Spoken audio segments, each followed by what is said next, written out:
오늘도 놓치지 말아야 할 뉴스들, 꼭 알아야 할 뉴스들 준비했습니다. 스픽스가 콕 집어주는 뉴스, 스콕스. 저는 시사평론가 김성환입니다. 제 앞에 김민하 평론가 나와 계십니다. 안녕하세요. 안녕하세요. 네. 김민하 평론가, 우리가 프로그램 시작할 때 구독자분들이 몇 분 정도 들어와서 계시는지 아세요? 전 모르죠. 그렇지, 안 보니까. 열심히 이거를 준비를 하고 있지 않습니까? 나도 평상시 안 보는데 오늘 한번 들어가서 보고 싶어가지고 지금 유튜브를 켜놨거든요. 그랬더니 지금 이 시각 기준으로 836명 구독자가 그리고 또 우리 프로그램 시작하기도 전에도 한 700분 정도가 기다리고 계셨어요. 그래서 이 댓글을 그러니까 글을 실시간 채팅을 하면서 기다리고 계시는데요. 제일 먼저 반응을 보여주신 딱 들어와가지고 글을 남겨주신 분이 액규님, 그다음에 윤무식님, 수봉님 그렇게 아주 쭉 해서 좋아요, 이선영님 좋아요 꼭 누르고 기다립니다. 안녕하세요 스픽스 여러분 이런 글도 올려주시고요. 탄핵청원 올린다. 어느 사이트에서 탄핵청원을 올릴 수 있느냐 이런 것들도 서로 정보도 나눠주시고 마지막에 방금 전에 제가 지금 보고 있는 게 민주잼님 잘 보고 있어요 그렇게 하고 TRITC님 두 분 캠이 너무 좋아요. 이렇게 해서 많은 분들이 글을 올려주고 계세요. 지금 물 먹을 때가 아니야 지금. 준비를 충실히 해야 된다는 생각이 더 들어가지고 네. 말을 또 잘해야 되지 않습니까? 이렇게 많은 분들이 이렇게 기대를 하고 있으신데. 맞아요. 지금 방금 전에 1000명 돌파했어요. 그 중간중간 막 목소리가 쉬고 이러면 안 되니까 물을 충분히 보충을 해놔야죠.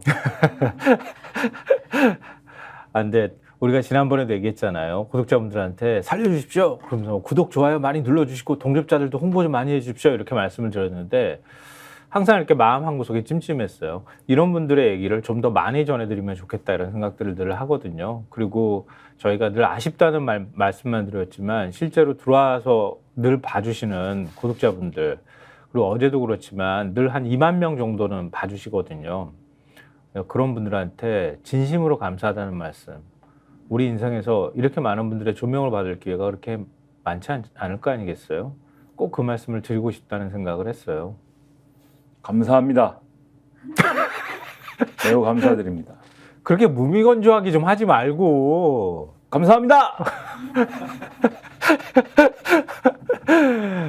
감사합니다. 진심으로 감사합니다. 더 많은 분들이 구독, 좋아요 눌러주시고 홍보 많이 해주시면 더더욱 감사하겠습니다. 자, 그럼 오늘의 얘기로 시작해 볼까요? 오늘은 또 이 얘기 딱 전해드리자마자 많은 분들이 혈압 올라 그러면서 뒷목을 확 잡으실지 모르겠는데요. 일단 경향신문과 한겨레신문 일면 보여드리겠습니다. 자, 경향신문, 한겨레신문입니다. 김진표, 윤 대통령 이태원 참사 조작 가능성 말해. 경향신문요. 같은 내용입니다. 김진표, 윤 대통령 특정 세력이 이태원 참사 조작 언급. 김진표 전 국회의장이 회고록을 냈는데 그 회고록에 이런 내용을 썼다. 이렇게 지금 전하고 있는 거잖아요. 그렇죠. 회고록이 제목이 이제 대한민국은 무엇을 축적해 왔는가인데 이 내용의 일부가 지금 이제 보도가 되고 그게 화제가 되고 있는 겁니다. 2022년 12월 5일 국가 조창 기도회 때 그러니까 이렇게 일시가 정확히 나와 있어요. 윤석열 대통령하고 김진표 국회의장이 독대하면서 나눈 대화를 기록한 것인데 그때 김진표 전 의장이 이렇게 얘기를 했답니다. 이상민 장관이 정치적 책임을 지고 사의를 표명하는 것이 옳다. 장관 스스로 자리에서 물러나야만 여야가 극한 대립으로 치닫는 것을 막을 뿐 아니라 장관 본인의 앞날을 위해서도 바람직하다. 그러니까 이때가 2022년 12월 5일 11.6 참사 있고 난 다음에 한 2달 정도 지난 시점이었잖아요. 그렇죠. 이상민 장관 그만 안 두겠다 그러고 그 사이에 별의별 일이 다 있었잖아요. 2달을 꽉 채운 건 아니지만 한 달 좀 넘는 시간이 흐른 후 이후지 않습니까? 그러니까 이상민 장관 사퇴해라. 그때 이제 야당에서 해임건의 막 하고 해임건의 낸다고 하고 이게 통과가 안 되면 탄핵한다고 하고 이런 얘기로 막 가던 때일 거예요 아마. 맞아요. 그 여러 가지 시끄러울 때인데 그래서 이런 상황이니까 자진 사퇴를 해야 되는 거 아니냐 이상민 장관이 국회의장이 이렇게 얘기를 한 겁니다. 근데 윤석열 대통령 여기에 대해서 말씀이 다 맞다 라면서도 이태원 참사에 관해서 지금 강한 의심이 가는 게 있어서 아무래도 결정을 못 하겠다. 이 사고가 특정 세력에 의해서 유도되고 조작된 사건일 가능성도 배제할 수 없다. 이렇게 얘기를 하면서 그럴 경우에 이상민 장관을 물러나게 하면 그건 억울한 일이다. 이렇게 얘기를 하더라는 겁니다. 이태원 참사가 특정 세력에 의해 유도되고 조작된 사건일 가능성 배제할 수 없다. 그래서 김진표 전 의장은 깜짝 놀랐고 예. 그거 유튜버의 방송에서 나오고 있는 음모론적인 말이 대통령의 입에서 술술 나온다는 것은 믿기가 힘들었다. 윤 대통령의 의구심이 얼마나 진심이었는지는 알 수가 없으나 상당히 위험한 반응이었다. 나는 그런 방송 보지 마십시오 라고 말하고 싶은 생각이 굴뚝 같았지만 꼭 참았다. 이렇게 얘기를 했다는 건데요. 아, 그때 그 얘기 그냥 확 해버리고 그냥 까버렸어야지, 이 얘기를. 그런데 대통령실이 네. 이 내용이 보도가 되니까 네. 즉각 반응을 했습니다. 뭐라고 했느냐? 네. 국회의장을 지내신 분이 대통령에게 독대를 요청해 나누었던 이야기를 멋대로 왜곡해서 세상에 알리는 것은 개탄스러운 일이다 라고 했고 네. 대통령은 당시 관계기관 회의가 열릴 때마다 언론에서 제기된 다양한 의혹을 전부 조사하라고 지시했다. 최근에는 이태원 특별법을 과감하게 수용했다 등등의 주장을 했다는 거죠. 근데 몇 가지 뭐 짚을 부분이 있을 것 같은데요. 일단 언제 대통령이 이런 생각을 하게 됐을까? 그게 좀 궁금했어요. 그러니까 참사 초기부터 이런 생각을 했을까? 그때 막 그 진상규명 요구가 나오고 이상민 장관 빨리 그만둬야 된다, 사퇴해야 된다 이런 얘기가 나왔을 때부터 이런 생각을 했을까? 이런 생각이 드는데요.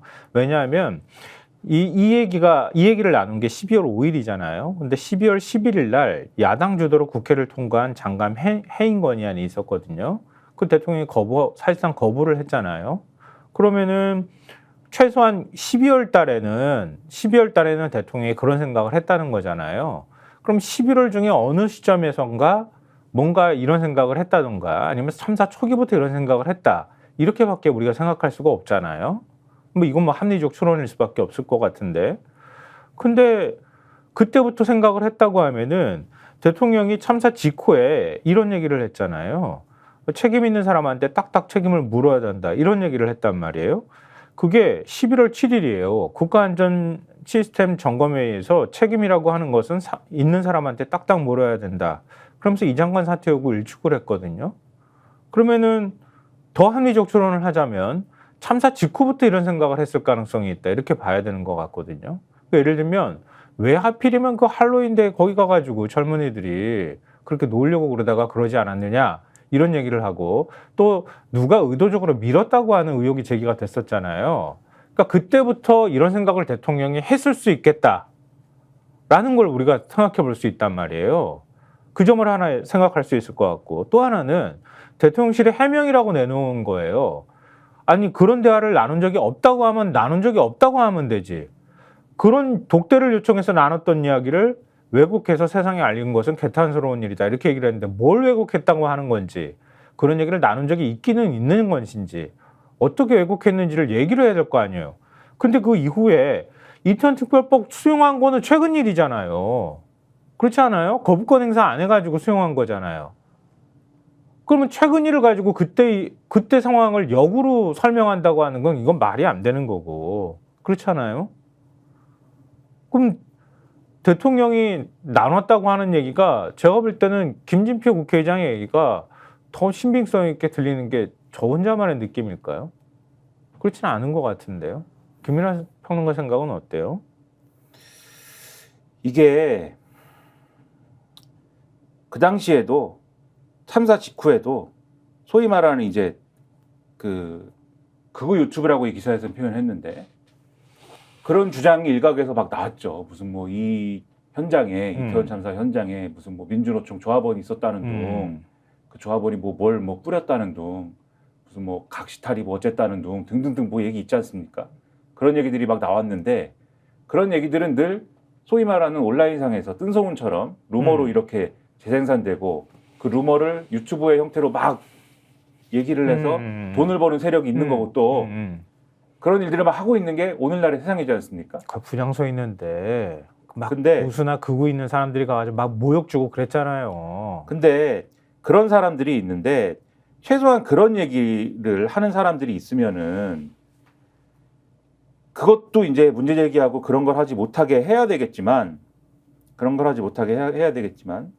그런 얘기를 하는 사람들이 있을 때 이걸 국회라든가 공적인 어떤 자리로 책임 있는 정치인이 갖고 와서 얘기를 하지 말아야 되잖아요. 그거는 진지하게 다룰 가치가 없는 일 아닙니까? 근데 그 당시에 국민의힘에 이만희 의원이라고 있었잖아요. 아, 이만희 의원.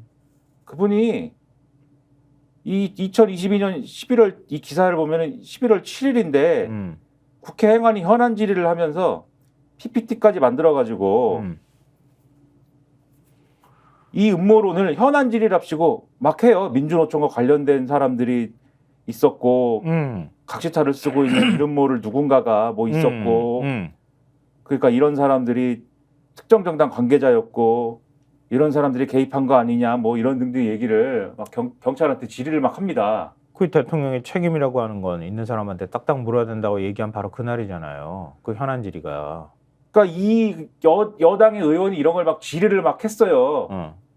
여당 의원이 질의를 할 정도의 가치로 이 뉴스를 이 집권 여당이라는 분들이 다룬 거고 그러면 그 배경에는 저는 그때도 이만희 의원이라든지 그리고 몇 분 더 있거든요. 이런 식의 얘기를 맞아요. 어느 자리라든지 한 기억이 분들은 나. 저런 분들은 저런 황당한 얘기를 도대체 뭘 믿고 하는가 생각을 했는데 이 김진표 의장의 이런 회고록의 내용을 지금 이 내용대로 반출을 해보면은 대통령도 비슷한 생각을 공유하고 있었기 때문에 이 사람들이 이런 얘기를 막 국회에서 할 수 있었던 거죠. 그러니까 처음부터 이런 생각에 이런 초기부터 이런 생각을 했을 가능성이 높다. 참사를 보고 참사 상황을 보고 이런 생각에 매여 있었던 것이고 이런 생각에 매여 있었기 때문에 이상민 장관의 해임이나 이런 것들에 대해서는 계속 받아들이지 않고 딴 얘기만 하는 것이고 그 상태로 여기까지 온 것이 아닌가 이런 추측을 하지 않을 수가 없는 거예요. 유튜브 끊으라는 얘기가 계속 나왔잖아요. 대통령이 극우 유튜브를 돌아가면서 본다는 얘기까지도 들었는데 저도. 근데 그러면 대통령이 그때 분향소에 공식 조문하고 이렇게 했었잖아요. 김건희 여사랑 같이. 이건 다 그냥 신용하는 거였던 건가 하는 생각도 들고 말이에요.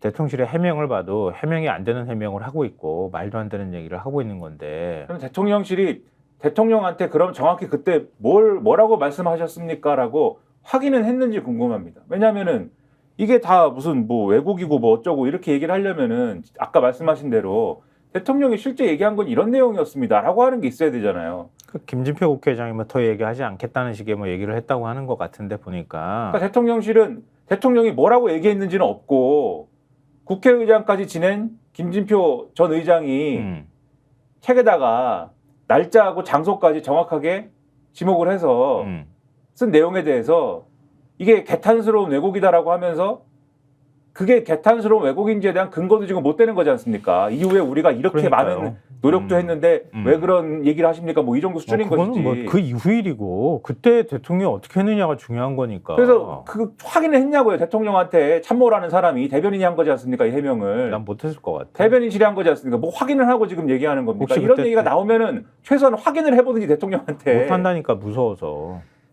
그럼 확인을 그렇다잖아, 못했으면 실제로. 확인을 못했으면 대응을 하지 말아야지.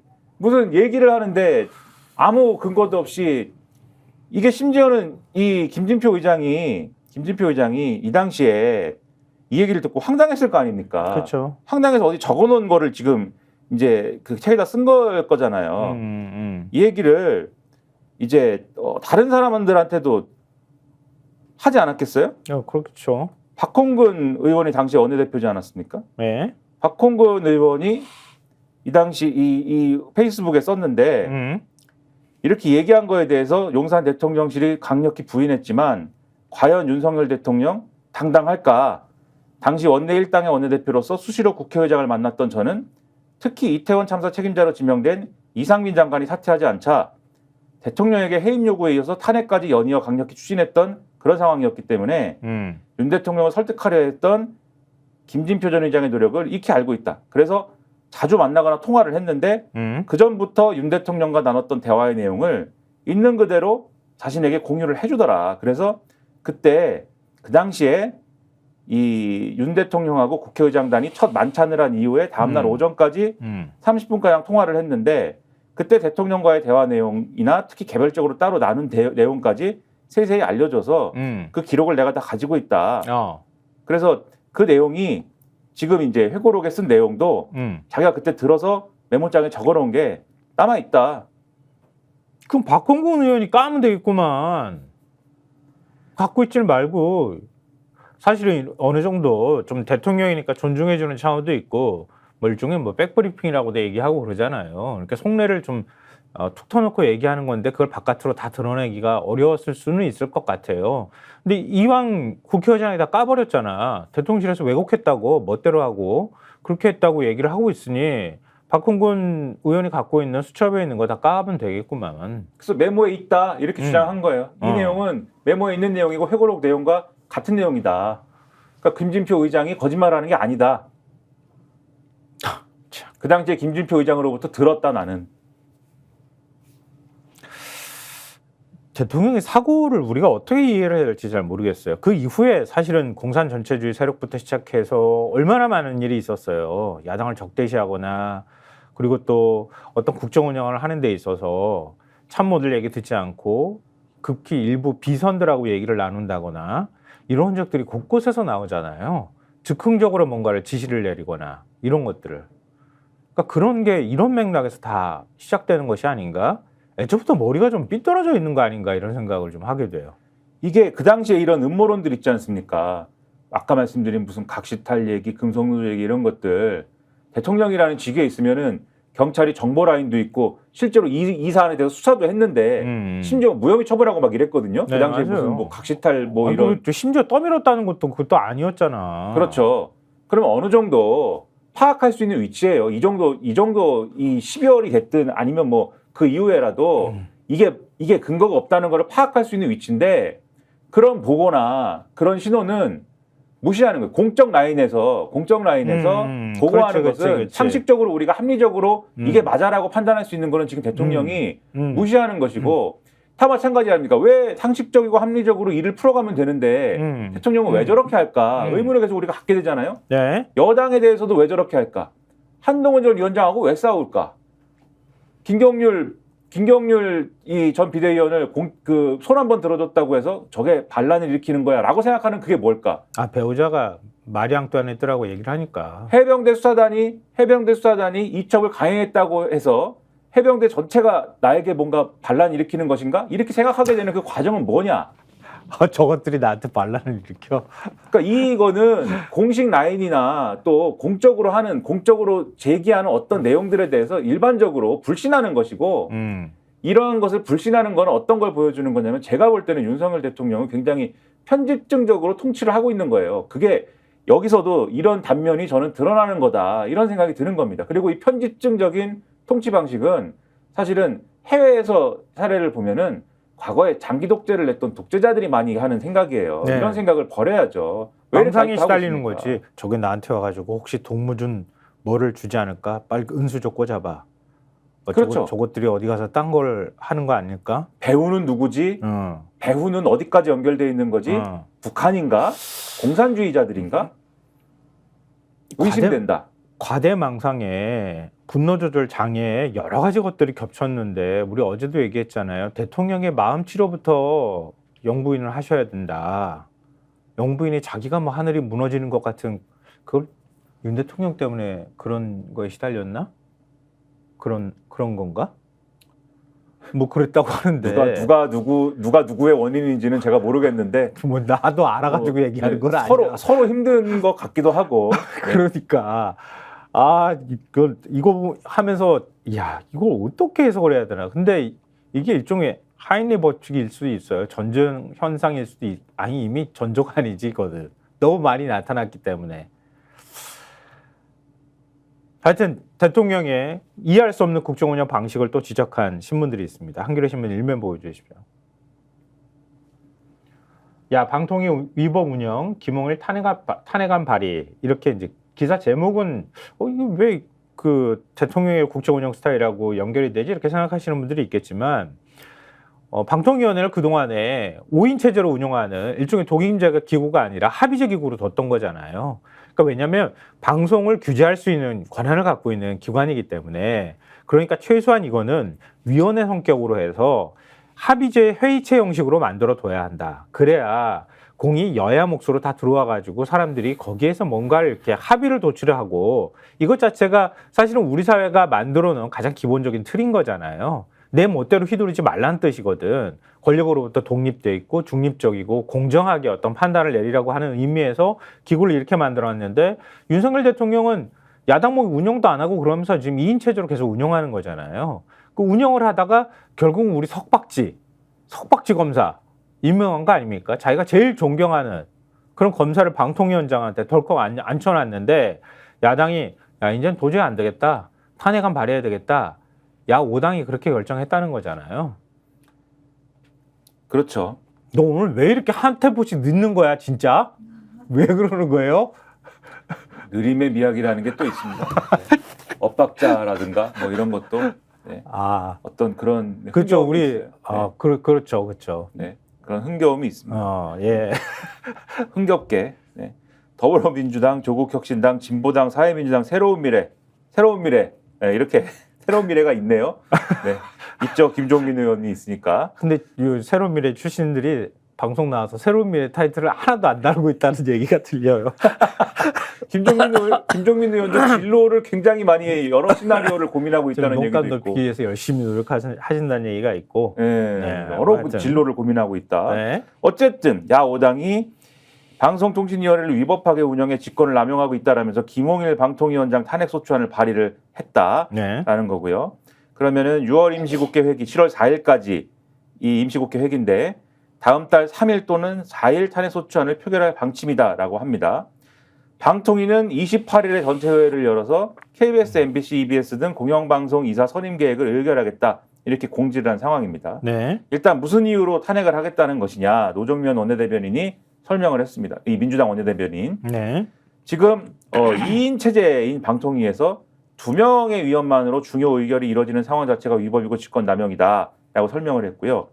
야후당이 공동 기자회견을 열어서 주장한 거는 이 2인 의결 외에도 부당한 YTN 최대액 출자자 변경 승인, 정부 여당 비판 언론에 대한 법정 제재를 남발하는 방심위에 대한 관리 소홀, 네. 국회 출석 및 자료 요구 거부, TBS 관리 소홀 등을 이유로 꼽고 있습니다. 탄핵은 7월 2일 본회의에서 보고를 하고 보고 뒤 24시간 이후 72시간 이내에 표결 처리하게 되어 있는 국회법에 따라서 3일 혹은 4일에 표결 처리를 하게 될 것이다 라고 이 야5당이 주장을 했는데 아시다시피 방통위원장 탄핵소추안은 재적의원 과반 151명이 찬성하면 통과가 되는데 네. 민주당 의석만 170석이기 때문에 통과가 가능하고요. 탄핵소추안이 의결이 되면은 방통위원장의 직무는 바로 정지가 됩니다. 그리고 나서 헌법재판소는 탄핵소추안을 접수한 이후에 180일 안에 심판 결과를 내놓게 되는데 이 심판 결과가 나올 때까지 직무가 정지되는 거고 그러면 방통위는 그나마 2인 체제였던 게 1인이 해야 되는데 못하겠죠 아무것도. 네, 그렇게 되는 거다. 그러니까 야당들이 지금 공영방송 이사가 7월 말에 임기가 끝나잖아요. 8월부터 이제 새 이사가 선임이 돼서 해야 되는데 그렇게 되면은 이전에 뭐 우리 KBS 보시다시피 이사장하고 이사 그냥 내쫓으면서 새롭게 이사회 구성해서 사장까지 바꾸잖아요. 그런 것처럼 똑같은 일이 벌어질 가능성이 있다. 특히 MBC에서 벌어질 가능성이 있다. 이렇게 보는 거잖아요. 그래서 방송사법을 그러니까 일종의 공영방송 이사 선임 체계를 바꾸는 과정. 그러니까 그걸 하기 위해서 방송사법을 지금 통과시키겠다고 하는 상황이잖아요. 그러니까 정확히는 이제 요즘에는 방송사법이 됐는데 네. 방송3법은 지금 말씀하신 것처럼 공영방송의 이사의 숫자를 늘리고 그다음에 이사를 추천하는 그동안은 여당과 야당이 뭐 이렇게 비율에 따라서 추천을 그냥 했지만 추천하는 방식을 여러모로 이제 다양화해서 각 단체라든가 이런 데서 추천권을 주고 그다음에 또 그러니까 그 부분에 대해서는 좀 죄송해요. 말 끊어가지고. 그러니까 국민의힘에서는 뭐 민노총이 뭐 한다더라 뭐 이렇게 자꾸 얘기하는데 언론 시민단체가 들어갈 것처럼 말하는데 그게 아니고 지금 언론 학계 그렇죠. 단체들이 있잖아요. 그리고 언론 현업인 단체 여기에서 추천할 수 있도록 이사 숫자를 늘리면서 그렇게 현업인 단체나 학계에서 추천을 받으면은 최소한 정치적 이해관계로부터 조금 더 자유롭지 않겠느냐. 그리고 또 권력에 휘둘리지 않지 않겠느냐. 이런 방식들을 지금 담고 있는 거거든요. 그다음에 특히 방송사 사장을 추천할 때 사장 추천이라든지 이런 데서 추천을 받아서 그다음에 이 특별다수제라고 해서 과반 이상의 어떤 정적수로 처리하도록 하고, 그러니까 최대한 이제 많은 동의를 얻어서 처리하도록 하고 이런 등등의 내용이 담긴 게 소위 말하는 방송 3법인 것이고 네. 방송 4법이라고 말씀드렸지 않습니까? 요 하나는 뭐냐면은 방통위를 2인 체제로 운영하지 말라는 거예요. 쉽게 얘기해서. 그러니까 최소 5명으로 운영하게 돼 있지 않습니까? 5명 체제지 않습니까? 그럼 최소 4명으로 해라, 운영을. 이게 이제 요 하나의 법인데, 그럼 요런 법들을, 그러니까 이게 지금 이제 야5당과 민주당이 논리는 이런 거죠. 요런 내용의 법들을 지금 주요하게 어쨌든 개정을 지금 추진하고 있는 거 아닙니까? 네, 그럼 그렇죠. 방통위가 지금 공영방송의 이사나 이런 걸 선임할 권리를 갖고 있다고 하더라도 첫째로 2인 체제로는 안 된다라고 하는 법적인 논란이 있는 가운데, 논란이 있는 거잖아요, 이거는. 네네. 5인으로 하게 돼 있는데 어떻게 2인으로 합니까? 최소한 그러면 5인으로 하게 돼 있다만 갖고도 얘기를 해도 3명이 와서 만장일치를 하는 걸로 해야지. 그러면 최소한 그렇지. 하고 싶으면. 그렇지. 뭐 말이 되게 하려면 뭡니까 이게. 근데 어쨌든 2명으로 하고 있는데 결국 지금 이사 선임하는 것도 2명이서 결정할 거잖아요. 네. 그게 위법하다라는 논란이 있는 가운데 이게 위법한 게 맞습니다라는 거에 방점을 딱 찍는 그러한 법안을 처리를 하려고 하는데 그 처리에 앞서서 후다닥 2명이서 지금 이사를 빨리 선임하려고 하는, 이사 선임한 거를 처리하려고 하는 그 저희가 뭐냐. 결국은 요 법안 처리하기 전에 빨리 해버리겠다는 거 아니냐. 요런 거를 가지고 문제를 삼고 있는 게 첫 번째고, 두 번째로 그렇게 해서 선임되는 이사들의 경우에도 지금 어쨌든 주요한 방송 3법에 해당하는 그러한 부분들을 바꾸려고 하는 건데 새롭게 바꾼 다음에 거기에 맞춰서 선임을 하는 게 맞지. 그 전에 선임을 할 필요가 뭐가 있느냐.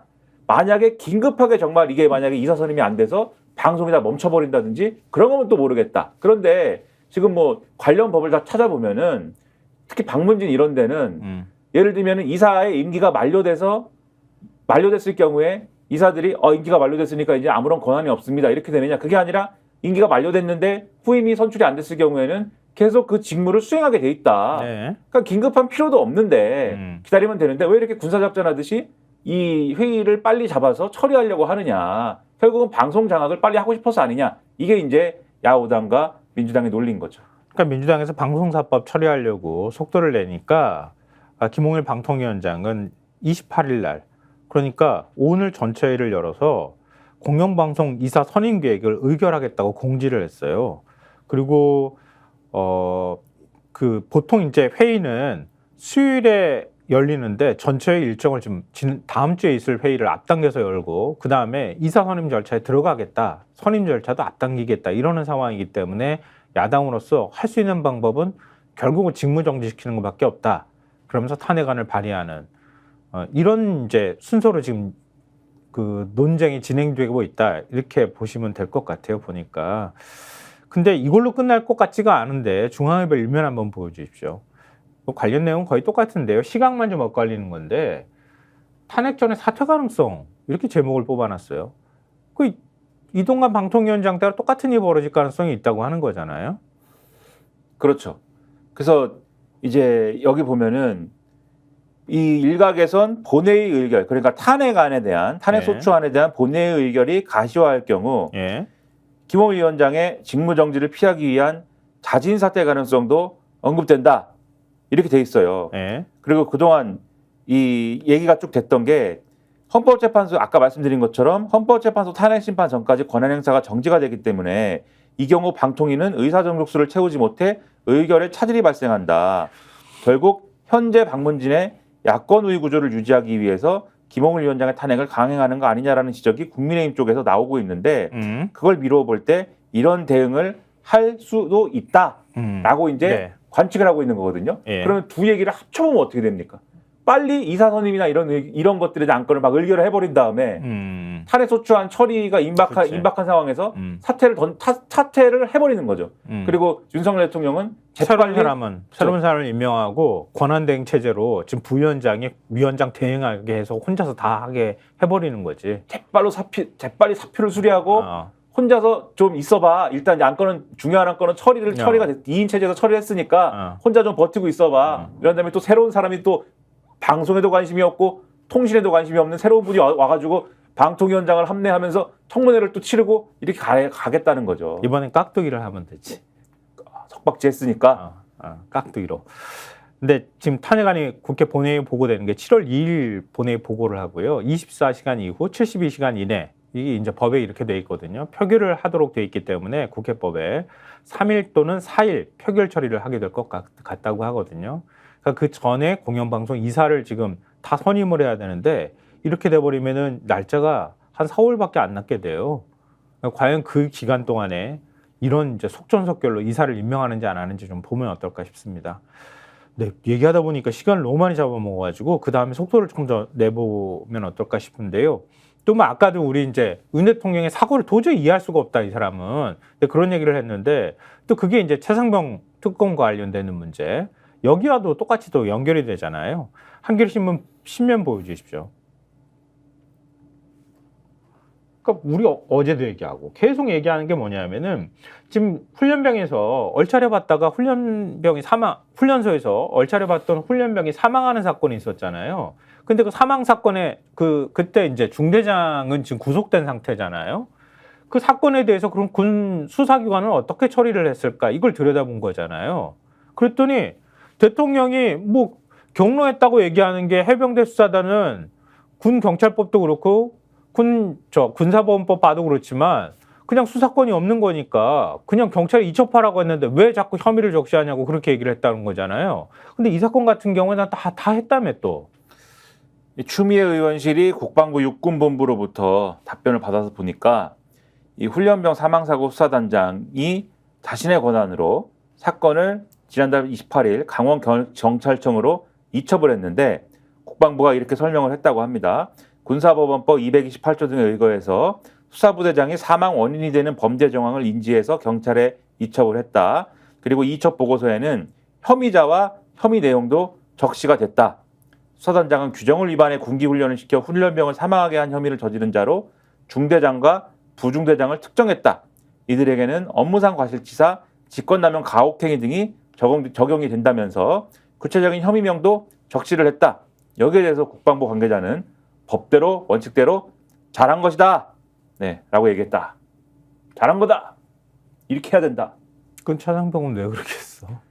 근데 최상병 사건도 최종 보고서는 또 그 2명에 대해서 이렇게 그러니까 8명 중에 6명은 빼고 2명에 대해서 적시해서 넘겼잖아요. 그러니까 다 적은 거 어쨌든 간에 그 6명이 왜 빠졌냐를 가지고 저희가 계속 문제 제기를 하고 있습니다만은 최종적으로 2명은 적어서 넘겼지 않습니까? 적어서 넘겼잖아요, 분명히. 근데 아직도 어디 방송이나 이런 데 나와가지고는 박정훈 대령이 초기에 혐의자와 혐의 내용을 특정한 게 잘못이다라고 잘못됐다고. 계속 말씀하시는 분들이 있어요. 그러니까 다 같이 토론하기 진짜 힘들어. 뭐 사실관계 근거해가지고 얘기를 해야지. 저는 방송에서 잘려서 그분들하고 토론할 기회가 없습니다. 기회 줄까? 어떻게 기회를 주세요? 나 대신. 아닙니다. 네. 왜 우리끼리 제살 깎아먹기를 하나요? 왜 그래야 되나요? 근데 여기를 보면 훈련병 사망사고 수사단장이 중령이래요. 32 지구대장인데 이 지구대장이 헌병이에요. 그러니까 군 경찰이에요. 박정훈 대령하고 마찬가지예요. 이 중령이 자신의 권한으로 사건을 그냥 보고하지 않고 그냥 강원경찰청으로 이첩을 했대요. 이첩하고 난 다음에 그 다음에 선 이첩 후 보고를 했다는 거예요. 그렇죠. 근데 왜 여기는 이거 다 해도 되고 국방부 관계자가 뭐라고 했느냐? 법대로 원칙대로 잘한 것이다. 네. 그럼 자기네들이 법대로 원칙대로 안 했다는 얘기네. 자, 한번 특검으로 갑시다. 법대로 원칙대로 안 하잖아. 그리고 경찰은 뭔 놈의 수사를 1년씩이나 하냐? 뭐 다음 달 중순? 다음 달 중순에 발표를 한다는데 최대한 질질질질질질 수사 결과 발표. 그렇게 복잡하냐 이게 사건이? 안 그래요? 지금 입맛에 맞게 발표하려고 사건 질질질 끓으면서 입맛에 맞게 하려고 하니라 그런 거죠. 우리나라 경찰도 개혁해야 됩니다. 이번에 봤을 때 그냥 경찰국 하나 만들었다는 거 가지고 이렇게 되질 않아요. 될 수가 없어요. 그리고 윤석열 대통령이 직접 지시해가지고 했던 울산시장 선거 개입 사건도 마찬가지잖아. 수사 그거 첩보 입수해가지고 경찰로 넘기는 행위 자체도 이미 선거 개입이고 직권남용이라고 판단했잖아. 안 그래요? 근데 이놈의 경찰은 어떻게 된 게 윤석열 정부 들어와가지고 그냥 입맛에 맞게 그냥 아예 재단을 해드리더만 그냥. 이거 어떻게 하면 좋아? 나라를 혁명을 일으켜야 됩니다. 나라를 뒤엎어야 됩니다. 저는 혁명을 일으킬까? 김민아부터 어떻게 내쳐야 되지 않을까? 그럼 어떡하려고 그래? 혁명에 동참하시죠. 저는 살아야겠기에. 큰일 났다. 이제 찍혔다. 아니 이양 다 찍혔다. 내가 볼 때는. 하여튼 이건 참고삼아 그냥 말씀드립니다. 군에서 신병교육대 이 사건을 계기로 해서 신병교육대 훈련병에 대한 체력 단련 방식의 군기 훈련을 금지시켰다고 합니다. 이게 12사단에서 이번 사건이 벌어졌잖아요. 국방부가 어제 김선호 차관 주관으로 신교대 사고 관련 재발 방지 대책회의를 열고 군기훈련 규정 변경을 결정했다고 하는데요. 그냥 간단하게 요점만 말씀드리면 신교대 군기훈련 사항을 대폭 손보기로 했는데 일종의 이제 체력 테스트라고 체력 단련이라고 얘기하는 팔굽혀펴기 뛴 걸음, 그러니까 이렇게 우리 오리걸음이라고 얘기하죠. 앉았다 일어서기 이런 체력 단련 같은 경우에는 앞으로 금지한다. 대신에 기관병 등은 명상이나 반성문 작성, 법령 이해 교육 등 정신 수양 교육을 중심으로 이걸 대체하도록 하고 군기훈련 승인권자도 급을 높여가지고 지금 중대장이 하다가 문제가 생긴 거잖아요. 그러니까 최소한 대대장급 이상, 그러니까 규율 위반자가 병사면 중대장급 이상, 간부면 영관급, 소중 대령 이상 지휘관이 승인을 해줘야 이런 이제 군기 훈련을 할 수 있도록 한다고 합니다. 근데 이것도 전문가 의견을 좀 엇갈린다고 하는데요. 늘 나오는 것처럼 그렇게 하면 사병들이 말을 듣겠습니까? 이렇게 얘기하는 사람이 있는 반면에 군기 훈련보다는 미국처럼 정기 훈련과 안전관리 체계를 중심으로 한 교육이 이루어져야 된다.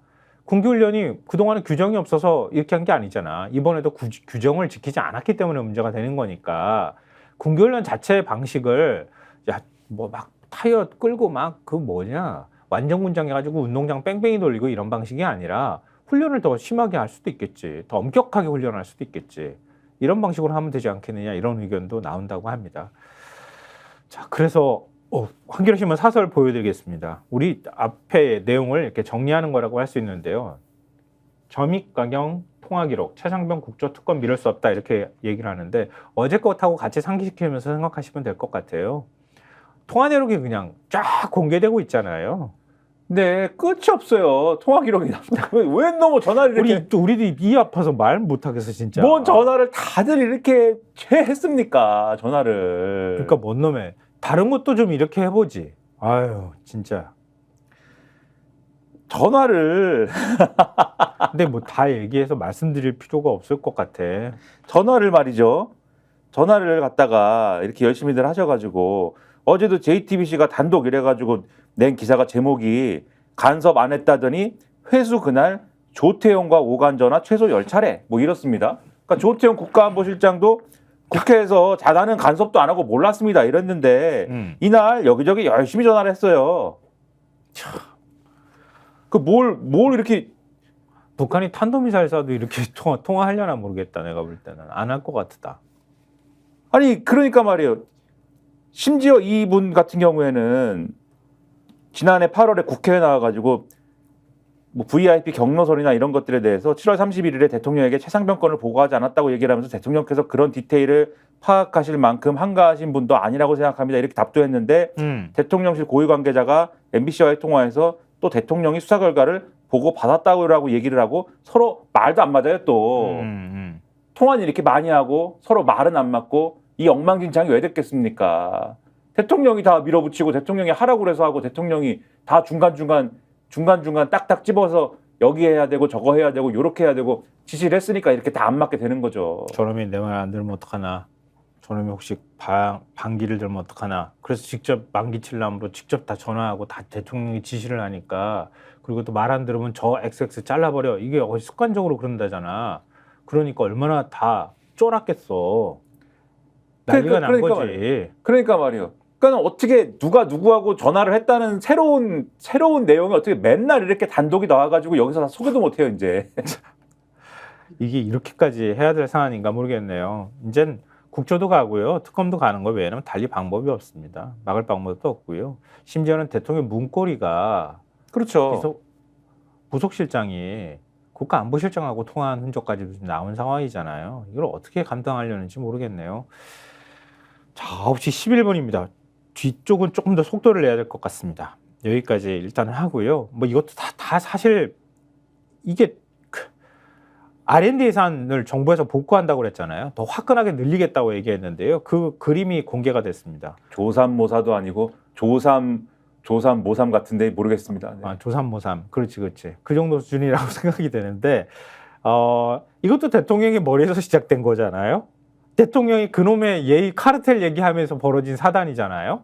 어디서 나왔는 얘기인지를 몰라. 하여튼 어디선가 하여튼 들었나 봐 누구한테.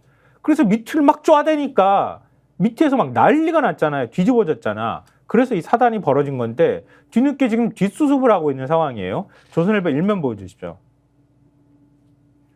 자, 정책 실패 교과서 된 R&D 예산 이렇게 된 건데요.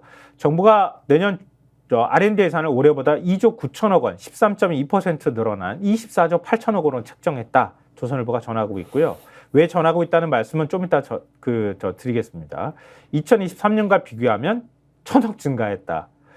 과학기술정보통신부는 국가과학기술자문회의 심의에서 이 같은 내용의 2025년 국가연구개발사업 예산 배분 조정안을 확정했다라고 밝혔다고 합니다. 올해 큰 폭으로 삭감됐던 R&D 예산은 1년 만에 복구됐지만 연구 현장에 남긴 혼란은 적지 않다. 이렇게 조선일보가 전하고 있는데요. 이 예산과 관련해서 중앙일보가 8면에서 보도를 하고 있습니다. 한번 보십시오. 어떻게 보도를 했는지. 자, 내년 R&D 예산 24조 8천억. 제가 지금 말씀드렸죠. 과학계 반발에 1,000억 턱걸이 증액. 이렇게 얘기를 하고 있어요. 그러니까 지난해에 비해서는 13%, 13.2% 과감하게 대폭 늘렸다고 얘기를 하는데 그 예산 깎기 전 예산하고 비교했더니 딸랑 1,000억 원 증액해놓고 대폭 증액했다고 이렇게 얘기를 하고 있다. 이렇게 얘기를 하고 있는 거 아니에요? 왜 웃겨 내가? 아니요, 이 상황이 웃기죠. 김성환 평론가님 웃긴 게 아니라 이 상황이 웃기죠. 네. 이게 뭡니까 이게? 그거밖에 할 말이 없어. 약 올리는 것도 아니고 이게 뭐예요? 아니 그러니까 중앙일보에서도 전하고 있는데요. 국내한 이공계 분야 박사후 연구원이 이렇게 얘기를 했답니다. 정부의 R&D 예산 삭감 후 급여가 30% 줄였지만 주변에 당장 나가게 된 연구원들도 많아 울며 겨자 먹기로 버티고 있다. 이렇게 얘기를 하는데 이렇게 1년을 살았어요. 근데 그러면은 지난해 규모로 예산을 복구를 하면 그 나갔던 연구원들 다 들어올까? 이런 생각을 안 할 수가 없는데요. 이게 왜 조선일보를 보여드렸는지 사면을 보여드리면 아실 것 같아요. 조선일보 사면 보여주십시오. 윤 대통령이 하면 해주는 조선일보가 사면에다가 R&D 예산에 대해서 이렇게 깠어요. 윤 한마디에 강행, 과학계 대혼란, 정쟁, 원상복구 이렇게 했는데 저기 밑에 친절히 표까지 이렇게 그려가지고 이게 어떤 혼란이 있었는지에 대해서 저렇게 일목요연하게 정리를 하려고 했습니다. 그러니까 정확히 1년 전인 지난해 6월 28일 청와대 영빈관에서 열린 국가재정전략회의에서 윤석열 대통령이 나눠 먹기식, 갈라 먹기식 R&D는 제로 베이스에서 재검토할 필요가 있다. 이렇게 밝히면서 사단이 벌어졌다는 거잖아요. 그 위에 대통령이 이렇게 지시하고 나니까 발칵 뒤집어졌지 않았겠어요? 과기정통부가 비상이 걸렸고 이후 국가과학기술자문회의 심의회에서 예산 배분 조정안을 확정하기로 원래 했었는데 원점부터 다시 검토하기로 하면서 심의회 일정을 연기를 했고요. 이후 예산 관련 절차가 모두 멈춰섰습니다. 그리고 R&D 예산 배분 조정안을 기획해서 확정해 기획재정부에 알려야 하는 법정 기한이 6월 30일인데 이걸 지키지 못하고 다시 예산 배분 조정안을 마련하는 초유 사태를 맡게 됐습니다. 대통령이 어디서 들었는지 알지도 못한 채 그리고 출연연에서 기존에 제출한 예산안에서 20% 안팎을 줄인 규모로 다시 예산안을 내라 과기정통부가 요구하고요. 통상 3, 4개월 준비해온 내년도 예산을 하루 이틀 만에 다시 조정해서 제출하라는 지시에 각 출연 연구기관이 큰 혼란에 빠졌습니다. 그리고 재검토 2개월 만인 지난해 8월 과기정통부는 출연연의 상당수 R&D 예산을 일괄 삭감하는 내용의 예산안을 내놨고 과제별 중요성이나 시급성을 평가할 시간도 없이 예산안 다 삭감해서 올라가고 살려놓는다고 살렸는데 4조 원이 넘게 예산이 결국 깎이고 말았어요. 이 사태가 어디서부터 벌어졌다는 거예요. 아까 우리가 얘기했던 것처럼 과대망상과 피해의식과 분노 조절 장애와 그 모든 것들을 갖고 있는 대통령의 그 한마디로부터 비롯된 사태라는 거 아니에요. 근데 그러고도 제대로 복구는 한 거야? 복구는 하긴 한 거야? 그 질문에 한겨레신문 사면이 답을 해주고 있습니다. 한겨레신문 사면 보여주십시오. R&D 예산 작년 수준 되돌려 과학기술계 중단과제 회복 미지수 이렇게 전하고 있어요. 저 기사의 이제 인터넷판 제목이 R&D 예산 깎은 만큼 복구하고는 역대 최대 증가예요. 깎은 만큼 복구하고 역대 최대 증가라고 한다. 대폭 증액했다잖아요. 대폭. 야, 그러니까 이게 뭡니까? 이 기사 내용이 뭐냐? 나눠먹기식 R&D는 제로 베이스에서 재검토할 필요가 있다라고 윤석열 대통령이 말 한마디를 해서 예산을 대폭 삭감했다가 과학계와 여론의 거센 비판을 받은 뒤에 조정에 나서서 이제 이 예산이 된 건데 역대 최대 규모라는 점을 강조했지만 삭감 전 예산을 약간 웃도는 수준이어서 줄어든 예산으로 중단 위기에 놓인 계속 과제 복원 등이 이루어질지는 미지수다. 눈에 띄는 것은 올해 대규모 예산 삭감의 소나기를 피한 분야 대부분이 내년에도 예산 증액 대상이 됐다는 점이다. 그러니까 예산을 삭감할 때도 작게 살려놓은 부분들이 있을 거 아닙니까? 윤석열 정권에서. 그렇죠. 근데 그 부분이 또 증액 대상이 다 됐다라는 거예요. 그러니까 과기정통부가 이렇게 얘기를 했어요. 내년도 연구개발 예산의 포트폴리오를 혁신 도전형 연구개발, 게임 체인저 기술, 글로벌 최고 수준 공동 연구 같은 선도형 분야에 재편했다 이렇게 설명했어요. 포장만 그럴듯하게 하는 거야. 그냥 또 깎았다가 다시 한다 그러면은 또 이거 예산 카르텔이라고 얘기할 거 아니야. 그러니까 어떤 방식으로든 제대로 된 예산에다가 우리가 돈을 투여했습니다. 이런 명분을 만들어서 지금 얘기를 했다는 거 아니에요? 근데 그게 제가 볼 때는 새로운 카르텔의 형성이 될 수가 있습니다. 왜냐하면 이 이제 예산 늘린다라고 하면서 일단은 요 예산을 특정 분야에 늘린 거에 대해서 한겨레 신문은 선택과 집중의 결과라지만 특정 분야의 예산을 몰아주는 이런 방식으로는 연구개발 포기 위기에 몰린 많은 연구자들을 구제하기 힘들 것이라는 지적이 나온다. 그래서 여기 나온 이제 전문가가 올해 삭감의 여파가 워낙 컸다. 가뭄 뒤 단비는 되겠지만 이 정도 복원으로 중단된 과제들이 회복 가능할지 모르겠다 이렇게 얘기를 했고 네. 과학기술계의 또 다른 관계자 정부가 예산 삭감을 워낙 절차 없이 하다 보니까 꼭 필요한 예산의 복원이 제대로 됐을지 모르겠다. 선택과 집중도 중요하지만 특정 과제 선택 과정에서 제대로 의견 청취가 이루어졌는지가 의문이다. 이렇게 얘기를 하고 있거든요. 그런데 지난 6월 달에 이 예산을 파격적으로 늘리겠다라는 얘기를 정부가 하면서 예비 타당성 심사 제도도 폐지한다고 그랬지 않습니까? 네. 그러면은 지금 정부가 선택적으로 어떤 분야에 대해서 예산을 늘리고 어떤 분야에 대해서는 지난번에 삭감한 거를 또 소폭만 늘리고 뭐 이래 놓은 거잖아요. 지금 상황이. 네. 그거에 대해서 이 아까 말씀하신 것처럼 예산 이 과학기술 이 연구개발 예산의 뭐 포트폴리오를 재조정하고 뭐 이렇게 설명할 수 있는 거지만 포트폴리오를 재조정하는 거 좋은데 무슨 기준으로 한 거죠? 예비타당성 심사도 앞으로 폐지할 건데 그건 누가 결정하는 거죠? 그러면 어떤 분야에는 예산을 주고 어떤 분야에는 예산을 안 주고 누가 결정하는 거죠? 그거? 딱 보면 아는 거죠. 그렇죠. 그럼 거기서 제가 볼 때는 다른 사람들이 볼 때는 그게 카르텔일 수도 있어요. 새로운 카르텔이 형성될 수 있죠. 지금 이렇게 작년 수준으로 되돌려놓은 예산에 대해서도 부족하다. 부족하다는 게 돈 자체가 부족하다기보다는 그동안 깎인 게 한 번에 그냥 제로가 됐었기 후유증이 너무 크다는 그렇죠. 거야. 제로가 됐었기 때문에 지금 연구를 하다가 손 놔버린 사람들이 다시 돌아올지가 미지수다라고 얘기하는 판에 계속 자금이 어쨌든지 간에 삭감된 상황에서도 투입되던 그 사람들은 계속 그 분야에 있어서는 계속 어쨌든 이어질 거 아니에요. 이 연구개발의 어떤 상황들이. 예. 이게 나중에 가면은 결국 또 카르텔이라는 지적을 피할 수가 없게 된다. 큰일 납니다, 이거. 그때는 임기 끝나. 임기 끝나면 다음 정권 가면은 이제 이게 또 그럼 어떤 대통령이 나올지 모르지만 그 대통령이 또 카르텔을 또 깨야 된다라면서. 다시는 그런 대통령 없어. 내가 볼 때는. 자, 동아일보 사설 보여주십시오.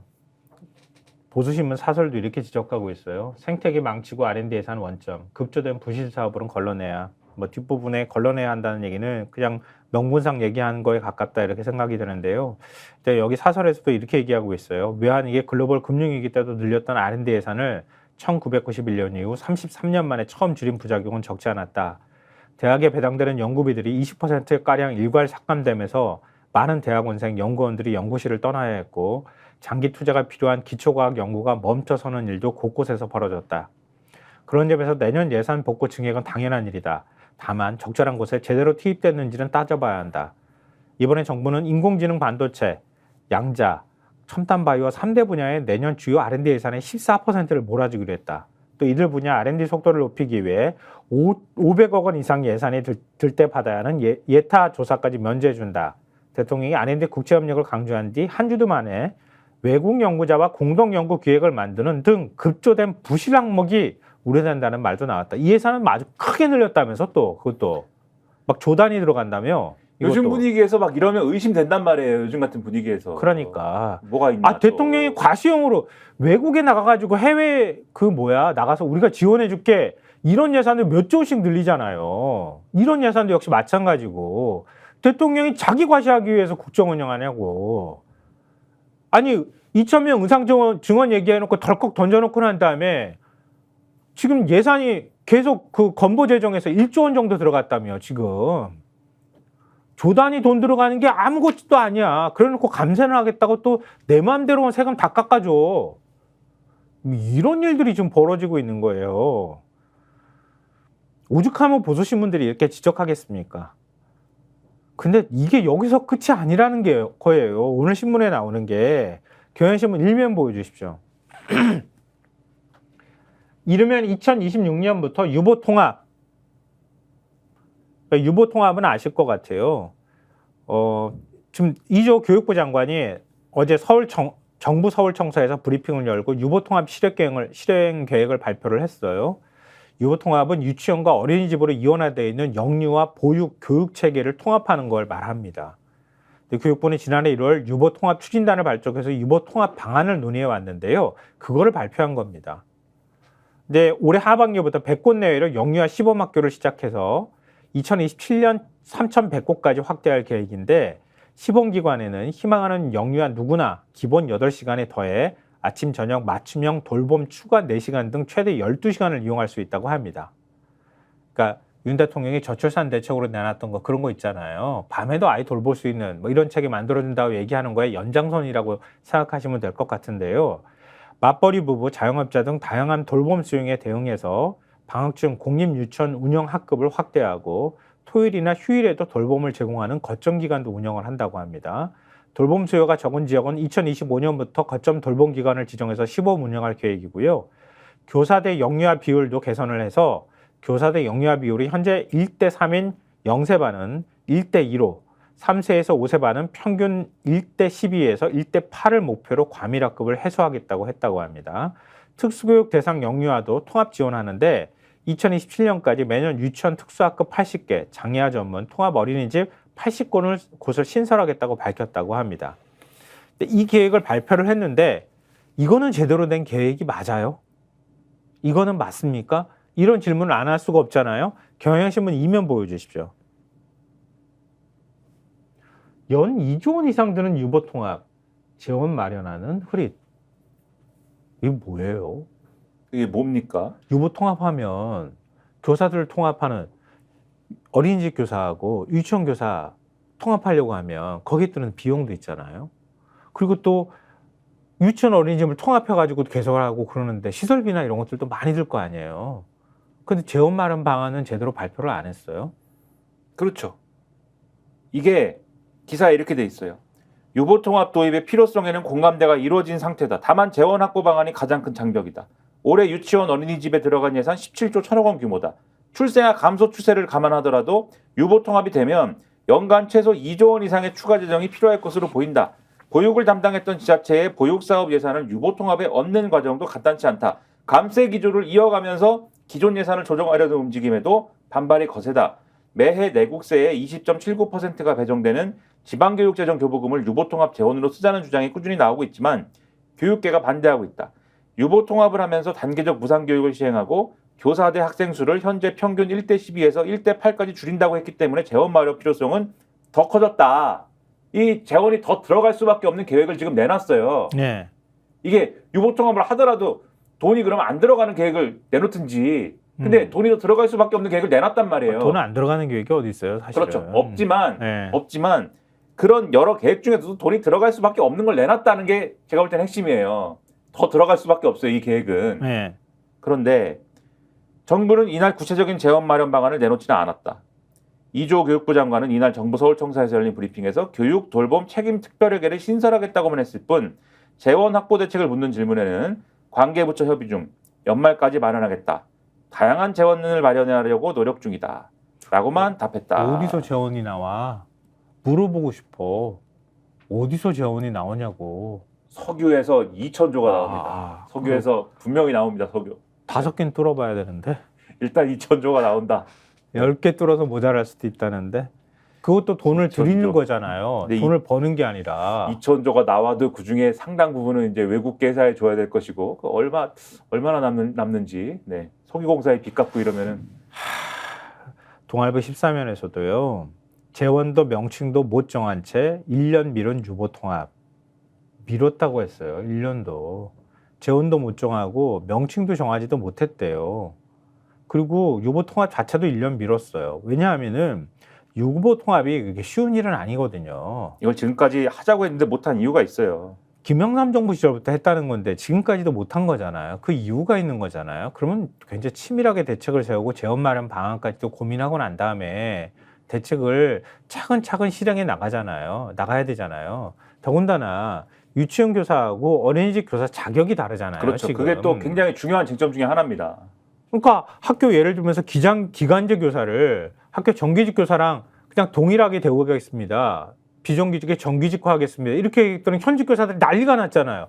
우리는 임용고시 합격했는데 그 어려운 거 뚫고 들어온 사람하고 어떻게 똑같이 해? 막 이렇게 하면 난리 나는 거란 말이에요. 근데 여기는 더 하잖아, 사실은. 여기 이렇게 돼 있어요. 이게 이 조선일보 기사에 이렇게 돼 있습니다. 유보 통합의 가장 큰 쟁점인 교사 자격 통합에 대해서도 교육부는 하나의 방안을 제시하지 않았다. 현재 유치원 교사 자격증은 전문대와 4년제 대학에서 유아교육을 전공해야 준다. 반면 어린이집 보육교사 자격증 일부는 대학 학위가 없어도 딸 수 있다. 그 때문에 보육교사에게 유치원 교사와 같은 자격증을 부여하는 데 대해서 유치원 교사들의 반발이 컸다. 근데 이날도 교육부는 통합기관에 그러니까 유보 통합을 하면 유치원하고 이 보육기관이 통합이 될 거 아닙니까? 그렇죠. 통합기관의 교사 자격증을 0에서 5세를 모두 가르치는 영유아 정교사 자격증으로 통합하는 1안과 0에서 2세 담당 영아 정교사, 3에서 5세 담당 유아 정교사를 각각 운영하는 2안을 내놓고 연말까지 의견을 수렴해 결정하겠다고 했다. 2안은 사실상 현행 제도와 크게 다를 게 없는 것이다. 유치원 교사들의 반발을 우려해서 결정을 미뤘다는 지적이 나온다. 네. 그리고 뭐 이것에 대해서 어떻게 하겠다 여러 가지 얘기가 나오지만 어쨌든 근본적으로 근본적인 개혁, 근본적인 어떤 변화가 없는 거잖아요. 근본적인 개혁 없이 대안이 없다. 그냥 무작정 돌봄 시간만 늘려주겠습니다. 그러니까 돌봄 시간 늘리는데 시범학교 선정하고 그러고 난 다음에 나중에 한 3,100곳으로 늘려가겠습니다. 그거 아마 계속 뒤로 미뤄질 거야. 그럼 윤석열 정부가 뭔 개혁을 했다는 소리를 듣겠냐고. 한겨레 신문 사설에서도 관련 내용들을 지적하고 있는데요. 민감한 쟁점은 다 제쳐둔 채 유보통합 불안한 첫발 이렇게 되어 있습니다. 저희가 지금 얘기했던 그런 내용들을 다 지적하고 있어요. 근데 유보통합은 현 정부가 국정과제로 정하고 추진해온 사안이다. 영유아 교육 보육 체계의 전환은 저출생 대책에도 중요한 과제다. 정부가 공론화와 의견 수렴이 더 필요하다는 핑계를 대면서 이해관계 조정이 어려운 과제들을 자꾸 뒤로 미뤄서는 안 된다. 정부가 책임지고 통합안과 그에 따른 재원 마련 대책을 제시해야 한다. 이렇게 지적하고 있고요. 경향신문 사설에도 모델 학교로 시작하는 유보통합, 재원 인력 대책 선행돼야 이렇게 지적하고 있어요. 경향신문 사설 내용은 김민하 평론가가 대미를 장식하는 차원에서 소개해 주실래요? 대미는 뭐 9시 하여튼 30분이 돼서. 네. 역대 정부가 30년 동안 변죽만 울리다가 실행에 옮기지 못한 유보통합의 첫 발을 뗀 거는 의미가 있다. 하지만 정부 계획 안에는 구체적 재원 마련 방안이 빠져 있고 이해 당사자 간의 갈등이 촉발될 수 있는 중요한 쟁점 대부분을 또다시 밀어놔서 과거 정부의 혼선과 전철을 밟지 않을지 우려된다. 이렇게 돼 있는데 그게 유보통합 추진의 가장 큰 난제인 교사 자격 양성 체계 처우 문제 등의 손도 안 댄 것이 대표적이다라는 겁니다. 그리고 이러한 부분들은 다 추후 결정 상황으로 밀어놔서 지금도 유치원 보육교사들 간의 입장이 갈리고 있다라는 거에 대해서는 지금 답이 없는 거다 지적을 하고 있고 재원 마련 대책도 보이지가 않는다. 연간 2조 원 이상이 추가로 소요될 것으로 추정이 되는데 특별회계를 신설하겠다라는 말만 있고 관계부처가 협의 중이라는 답변만 하고 있다. 역대 정부가 추진해온 유보통합이 매번 좌초했던 것이 바로 재원 마련과 이해 당사자 간 갈등 때문이었다. 그러니까 이러한 쟁점 해소 방안이 빠진 이번 정부 발표는 추진안이라기보다는 희망사항에 불과하다. 정부가 진정 유보통합 의지를 갖고 있다면 재원 마련을 위해서 부자 감세부터 중단할 필요가 있고 의대 증원 추진 과정에서 나타난 난맥상 되풀이하지 않으려면 충분한 의견 조율 과정을 거쳐야 된다. 그리고 돌봄 서비스 제공 시간을 하루 12시간까지 늘리겠다고 하는데 그거보다는 장시간 노동 문제부터 해소하는 게 근본적인 대책이다. 이렇게 지적을 하고 있습니다. 마무리할 시간이 다 됐는데요. 오늘 첫 시작부터 윤석열 대통령이 왜 그런 생각을 했을까? 왜 이태원 참사를 특정 세력이 만들었다고 생각했을까? 거기서부터 하나하나씩 이렇게 풀어나가다 보면 왜 국정이 이렇게 엉망진창이 됐을까? 왜 이렇게 돼가고 있을까? 이런 것들에 대한 어느 정도 해석이 가능하지 않을까 하는 생각을 해봤어요. 그러니까 뭘 해라라고 하면은 뭘 해라는 게 단순하지가 않기 때문에 잘 안 되는데 유보통합도 보세요. 잘 안 되지 않습니까? 그렇죠. 잘 안 되면 이 잘 안 된 이유가 왜지? 어느 녀석이 말을 안 듣는 거지? 그렇지. 누가 방해하는 거지? 배우는 누구지? 제가 볼 때는 이렇게 가는 거예요. 김민환가. 뭐 그렇다면 저로서는 뭐 영광일 수도 있겠습니다만은. 네. 근데 아무튼 그런 태도기 때문에 이 모양이 꼴이다. 지금 상황이 네. 이런 추정을 하고 있다. 네. 그것은 김성환 평론가님의 추정이다. 네. 영광입니다. 구독자님들 지금 시간까지 남아서 제가 방금 전에 살짝 유튜브 김민환 평론가 얘기하고 있는 사이에 들어갔다 나왔는데요. 많은 분들이 재밌다는 평가도 해주시고 계속 지금 지켜주고 계세요. 너무 감사하다는 말씀 다시 드리고요. 왜 지긋하게 웃어? 네, 아니 웃지 않았습니다. 이렇게 저희가 이렇게 소개해드리면서도 한숨이 나오기도 하고요, 화가 나기도 하고 이렇게 하는데 글쎄요, 우리가 이렇게 얘기하는 걸 트집 잡는다고 생각하시는 분들이 혹이 있을지는 모르겠지만 한번 그거 정말 저희가 얘기가 이런 잘못된 얘기를 이렇게 전한다고 생각하시는 분이라면 한번 신문을 6개를 사서 펼쳐보시기 바랍니다. 우리가 꾸밈없이 얘기를 전해드린다는 걸 아마 느끼실 수 있을 거라고 생각합니다. 네, 오늘도 화이팅! 네, 다음 주도 화이팅! 화이팅하고 우리 구독자님들 주말 즐겁게 보내셨으면 좋겠고요. 다음 주 월요일 날 더 반갑고 좋은 컨텐츠로 저희가 만날 수 있도록 노력하겠습니다. 여기서 마무리하겠습니다. 김민환 평론가 마지막에 하실 말씀? 구독, 좋아요, 알림 설정 그리고 동접자를 동접을 유지해 주십시오, 여러분. 버튼. 네, 유지해 주십시오. 도망가지 마십시오. 마지막 버튼 한 번 더. 살려주십시오. 살려주십시오, 여러분. 감사합니다. 지금까지 시사평론가 김성환, 김민아였습니다. 고맙습니다. 저희가 얘기할 때 오셔가지고 라이브로 관전하시기 바랍니다. 반드시 주변 사람들 데리고 오시기 바랍니다. 구독, 좋아요, 알림 설정 해주시기 바랍니다. 좀 살려주십시오, 저 좀.